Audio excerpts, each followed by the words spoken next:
குடும்ப உறவை பேணுதல் என்பது என்றா என்ன, அதை நாங்க அடுத்ததா பார்க்கணும். குடும்ப உறவை பேணுதல், நிறைய பேர் இதை நினைச்சிட்டு இருக்கிறாங்க. இதுக்கு விளக்கம் நிறைய பேர் நாங்க தவறாக புரிந்து கொண்டிருக்கிற விஷயம் என்னடா, குடும்ப உறவை சேர்ந்து வாழனா அவங்க என்ன பாவம் செஞ்சாலும், என்ன சிறுக்கு செஞ்சாலும், என்ன பித செஞ்சாலும், எந்த மூட நம்பிக்கையில அவங்க போய் விழுந்தாலும் நாங்களும் போய் சேர்ந்து கொள்ளணும் அப்படின்னு நினைக்கிறாங்க. அது உண்மையான குடும்ப உறவை சேருதல் அல்ல. எப்படி அல்லாஹ்வுக்காக நீங்க நேசம் கொள்றது ஒரு இபாதத்தோ, அல்லாஹ்வுக்காக சில விஷயங்களை வெறுக்கிறதும் இபாதா. இதை நிறைய பேருக்கு பேசுறதுக்கு சில பொழுது தயக்கமாக இருக்கலாம், பயமாக இருக்கலாம். இது என்ன உமா அப்பாவோட அல்லது குடும்ப உறவுகளோட சேர்ந்து வாழணும் என்பதை சொல்லுகின்ற பொழுது ஒட்டி உறவாடணும் என்று சொல்ற அதே நேரம் ஏன் இந்த கொள்கை ரீதியான அகீதா ரீதியான இந்த உறவை ஏன் காட்டுவதில்லை? இஸ்லாமிய ரீதியான உதாரணமாக வச்சுக்கொள்ளுங்க.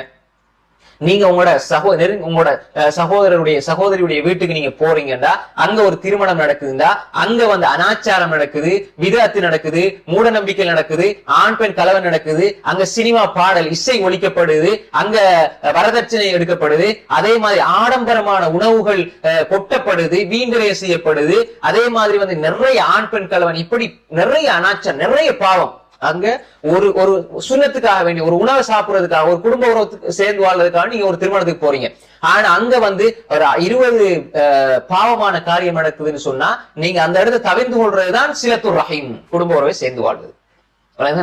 அப்ப எனவே அவங்க கூப்பிடுறாங்க, கண்டிப்பா நாங்க போகணும் என்றா பாவங்களை நீங்க தடுங்க. அது மிக முக்கியமானது. முதல்ல உங்களோட குடும்பத்துக்கு ஆரம்பிங்க. நீங்க சொல்லுங்க இது பிழை என்று சுட்டி காட்டுங்க. அவங்க பகைத்து கொண்டாலும் அதுதான் குடும்ப உறவை சேர்ந்து வாழுதல். அது அல்லாம அவங்க கூப்பிடுறாங்க, நாங்களும் போய் உட்கார்ந்துட்டு எல்லா அனாச்சாரங்கள் எல்லா ஃபித்னாக்களையும் இன்றைய பாருங்க. ஒரு திருமணம் என்று சொன்னா என்ன கணவனை மனைவி முன்னுக்கு வச்சிருவாங்க, எல்லாம் போட்டோ எடுக்கிறாங்க, வீடியோ எடுக்கிறாங்க, குடும்பம் ஆண் பொம்பளை எல்லாம் யாரு எவர் எல்லாமே கணவனும் மனைவி அவங்க 2 பேரும் பார்க்கலாம், அவங்களுக்கு அதுதான் திருமணம். அவங்க 2 பேரும் என்ன பார்க்கலாம், அதுதான் திருமண முறை.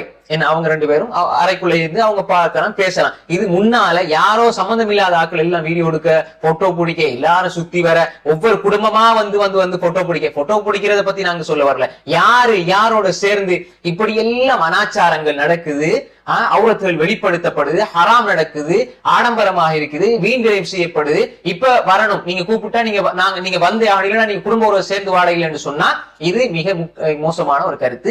இது குடும்ப உறவை சேர்ந்து வாழுதல்ல, குடும்ப உறவை நாசமாக்குதல். ஏன் தெரியுமா நாங்க இதை சொல்றோம்டா, அப்படி ஒருவர் போய்விட்டால் நீங்க பாவத்துக்கு துணை ஆகிவிட்டீர்கள், பாவத்துல கலந்து நீங்களும் பாவத்தை சம்பாதிச்சீங்க. அதுக்கு பதிலாக நீங்க குடும்ப உறவை உண்மையா சேர்ந்து வாழ்றீங்கடா, நீங்க சொல்லுங்க இது செய்யறது பிழை, இது ஹராம், நீங்க இதை தெரிந்து கொள்ளுங்க, நான் என்னால முடியுமான உதவிய, என்னால முடியுமான வகையில் நான் உங்களை சேர்ந்து வாழ்றேன், உங்களுக்காக நான் துஆ செய்யறேன், அன்பா இரக்கமா புரியப்படுத்துங்க. அதெல்லாம் நீங்க போய் பாவத்துல நீங்களும் சம்பந்தப்பட்டு விடாதீர்கள். நீங்கள் நாளை மறுமையிலே அல்லாஹ்விடம் கேட்கப்படுவீர்கள். எனவே குடும்ப உறவு என்பது அது தாயோட இருந்தாலும் சரி, தந்தையோட இருந்தாலும் சரி, இஸ்லாத்துடைய வரையறையை தாண்டி சென்று விடக்கூடாது. தாய் சொல்றா, மகன் நீ மீசைய ஃபுல்லா வளரு, தாடிய ஃபுல்லா வழின்னா தாய்க்கு கட்டுப்படாதீர்கள். அதுதான் குடும்ப உறவு, அதுதான் தாய்க்கு நீங்க கொடுக்குற மரியாதை. தாய் சொல்ற தொலை தேவையில்லை, ரெண்டாவது நீங்க தாயுடைய கருத்தை எடுக்க தேவையில்லை. ஆனா நான் என் தாய்க்கு செய்ய வேண்டிய எல்லாம் நான் செய்வேன். காசு கொடுக்கணுமா, பணம் கொடுக்கணுமா, தாய்க்கு என்ன பணிவிட செய்யணுமா, எல்லாம் செய்வேன். ஆனா அல்லாஹ்வுக்கு மாறு செய்யணும் என்று சொன்னா நான் தாய்க்கு நான் கட்டுப்பட மாட்டேன், தந்தைக்கு நான் கட்டுப்பட மாட்டேன். அதைத்தான் சாத் இப்னு அபீ வக்காஸ் ரலியல்லாஹு அன்ஹு தன்னுடைய தாயோட நடந்து கொண்ட முறை, அதுதான் சஹாபாக்கள் அப்படிதான் நடந்து கொண்டாங்க. அப்ப எனவே இந்த 2 பகுதியும் இருக்குது. நிறைய பேர் குடும்ப உறவோட சேர்ந்து வாழுங்க, உமாவோட சேர்ந்து வாழுங்க, பாப்பாவோட சேர்ந்து வாழுங்க, தம்பியோட சேர்ந்து வாழுங்க, அக்காவோட தங்கச்சியோட சகோதரோட சேர்ந்து வாழுங்கன்னு மட்டும் சொல்லிடுவாங்க. ஆனா எப்படி சேர்ந்து வாழணுங்கிறது சொல்ல மாட்டாங்க. ஏன் காரணம் வேண்டாம், அப்படி சொன்னா இது என்ன ஒரு அரக்கத்தனமாக கொஞ்சம் இப்படி கொஞ்சம் கடினமா பேசுற மாதிரி இருக்குது. இது குர்ஆன், இது ஹதீஸ். சில பொழுது நமக்கு அது ஜீரணிச்சு கூட கஷ்டமா இருக்கும். இதுதான் உண்மை, யதார்த்தம் இதுதான். ஆனா அதனால நாங்க என்ன செய்யணும்னா எல்லாத்துக்குமே நாங்க கூடி உட்கார்ந்து பாவத்துல பங்காளியாகி நாங்க ஒரு பாவத்துக்குரியவர்களாக மாறுவதற்கு பதிலாக நன்மை சொல்லக்கூடியவர்களா, நன்மை செய்யக்கூடியவர், நன்மை கொண்டே உங்க தீமை தடுங்க. உங்களோட வாப்பாவாக இருந்த பிள்ளை செஞ்சா, வாப்பா நீங்க சிகரெட் குடிக்காதீங்க, நீங்க சாராயம் குடிக்காதீங்கன்னு சொல்லுங்க. அதே மாதிரி தாயை பத்தி நீங்க புறம் பேசாதீங்க, நீங்க வீண்விரயம் செய்யாதீங்க, நீங்க தொழாம இருக்காதீங்க, சினிமா பார்த்து நாசமாயிராதீங்க, படங்களை பார்க்காதீங்க, இசை பார்க்காதீங்க, இசையை கேட்காதீங்க, சொல்லுங்க. நீங்க இதுதான் குடும்ப உறவு சேர்ந்து வாழ்றது. தாய்க்கு அவனுக்கு துவா செய்யுங்க, அவர்களுடைய ஆரோக்கியத்துக்காக துவா செய்யுங்க, அவங்களுக்கு பணிவிட செய்யுங்க, அவங்களுக்கு வேண்டிய ஹெல்ப் செஞ்சு விடுங்க. உலகத்துடைய விஷயத்துல, மறுமையினுடைய விஷயத்துல அவங்கள நல்ல முறையில நீங்க வழிகாட்டுங்க. சில பொழுது அவங்களுக்கு மார்க் அறிவு இல்லாம இருக்கும், அவங்க நினைச்சு கொண்டிருப்பதான் வகையாக அவங்க நினைச்சு கொண்டிருப்பாங்க. இந்த நேரத்துல நீங்களும் அவங்க சொல்ற மூட நம்பிக்கைகளுக்கு, வழிகாடுகளுக்கு கட்டுப்பட்டால் அல்லாஹ் உங்கள்கிட்ட கேள்வி கேட்பான். தாய் தந்தையர்களுக்கு கட்டுப்பட்டியா இல்லையா என்று சொல்லி அல்லாஹ் அவனுக்கு மாறு செய்யற விஷயத்துல கேட்க மாட்டான். அதாவது ரசூல் தெளிவா சொன்னார், லா தஆத லிமக்லூக் ஃபீ மஅசியத்தில் காலிக். அல்லாஹ்க்கு மாறு செய்யற விஷயத்துல எந்த படைப்பினத்துக்கும் கட்டுப்பட வேண்டிய அவசியம் இல்ல.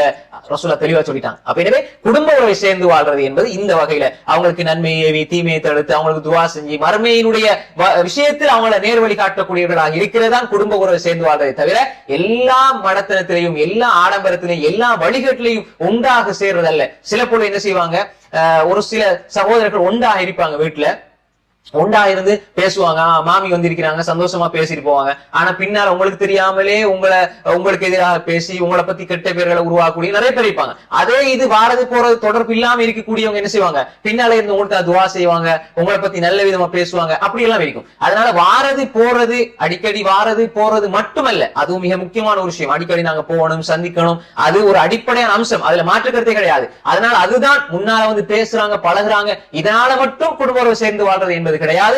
உண்மையான உள்ளத்தோடு நீங்க ஒவ்வொரு நாளும் போங்க, நல்ல ஒரு விஷயம். ஒவ்வொரு நாளும் சந்திங்க, ஒவ்வொரு நாளும் உங்களோட உமா அப்பா சகோதர சகோதரிகள் உறவினர்கள் பாருங்க, பேசுங்க, தப்பு கிடையாது. உள்ளத்தால பேசுங்க, உள்ளத்தால சந்திங்க, உள்ளத்தால உறவாடுங்க. அது மட்டுமல்ல, வாயால மட்டும் பேசுகிறது உள்ளத்துல குரோதத்தை வச்சு கொண்டிருப்பது என்பது அசிங்கமான ஒரு விஷயம். மாற்றமாக உள்ளத்தால திறந்து பழகக்கூடிய சிலத்துர் ரஹீம் அப்படி உருவாகினால் ரசூல் ஸல்லல்லாஹு அலைஹி வஸல்லம் சொன்னாங்க, அதுக்கு ஒரு சிறப்பு சொன்னாங்க. எப்படி தெரியுமா? மன் அஹப்ப யுபஸத லஹு ஃபீ ரிஸ்கிஹி வ யுன்ஸஅ லஹு ஃபீ அஸரிஹி ஃபல்யஸில் ரஹிமஹு. புகாரி வரக்கூடிய செய்தி. ரசூல் ஸல்லல்லாஹு அலைஹி வஸல்லம் சொன்னாங்க, யார் விரும்புகிறாரோ, யார் நேசிக்கிறாரோ, எப்படி அவருடைய வாழ்வாதாரத்துல பரக்கத். ரெண்டு விஷயம் சொன்னாங்க. வாழ்வாதாரத்துல பரக்கத் வேணும்னா குடும்ப உறவு சேர்ந்து வாழுங்க. குடும்ப உறவு சேர்ந்து வாழணும்னா நான் சொன்ன அர்த்தத்துல. அப்ப வாழ்வாதாரத்துல பரக்கத்து வேணும்டா நீங்க குடும்ப உறவு சேர்ந்து வாழுங்க. ரெண்டாவது, உங்களோட ஆயுள்ல பரக்கத், உங்களோட வாழ்நாள் நீடிக்கணும் என்று சொன்னாலும் குடும்ப உறவை சேர்ந்து வாழுங்க. ரெண்டு விஷயம் சொன்னாங்க. என்ன? ஒன்று ரிஸ்கில பரக்கத், இரண்டாவது அவருடைய ஆயுள்ல பரக்கத்து வேண்டும் என்றாலும் பசாத்தத் என்று சொன்னா அவருக்கு ஆயுள்ல ரிஸ்கில விரிவு ஏற்பட வேண்டும், ரிஸ்கில பரக்கத்து உண்டாகணும், அவருடைய ஆயுள் நீடிக்கிறது சொன்னா அவர் கொஞ்ச காலம் வாழ்ந்தாலும் அவருடைய செயல்பாடுகள் பெரிதாக இருக்கும், நன்மைகள் அதிகமானதாக இருக்கும். அதே மாதிரி ரெண்டு விதமான கருத்துக்கள் இதுக்கு இருக்குது. ஒன்று, அவருடைய அல்லாஹ் தஆலா அவருடைய வாழ்க்கையில பரக்கத்தை செஞ்சு கொடுப்பான், ஆயுள் காலத்துல பரக்கத்தை உண்டாக்குவான். அதே போன்று அவருடைய கொஞ்ச காலம் சில பொழுது வாழ்ந்து மரணிச்சிருந்தாலும் அவர் குடும்ப உறவை சேர்ந்து வாழ்ந்திருந்தால் அதில் அல்லாஹ் தஆலா நிறைய தாக்கத்தை ஏற்படுத்துவான். அப்ப 40 வருஷம் வாழ்ந்த மாதிரி அவர் 100 வருஷம் செஞ்சிருப்பார் சேவைகளை. அந்த மாதிரி அல்லாஹ் தஆலா காட்டக்கூடியவனாக இருப்பான். எனவே ஏதோ ஒரு வகையில் அவருடைய வாயுள்ள பரக்கத்தை அல்லாஹ் நிச்சயமாக உண்டாக்குவான் என்பதாக ரசூலுல்லாஹி ஸல்லல்லாஹு அலைஹி வஸல்லம் சொன்னாங்க. இது சஹீஹான ஹதீஸ். எனவே இரண்டாவது அம்சம் என்னன்னு சொன்னா, நாங்க குடும்ப உறவை சேர்ந்து வாழுதல். இது அல்லாஹ்வுக்கு மிக விருப்பமான அமல். ரைட். மூன்றாவதாக ரசூலுல்லாஹி ஸல்லல்லாஹு அலைஹி வஸல்லம் சொன்னாங்க, அஹப்புல்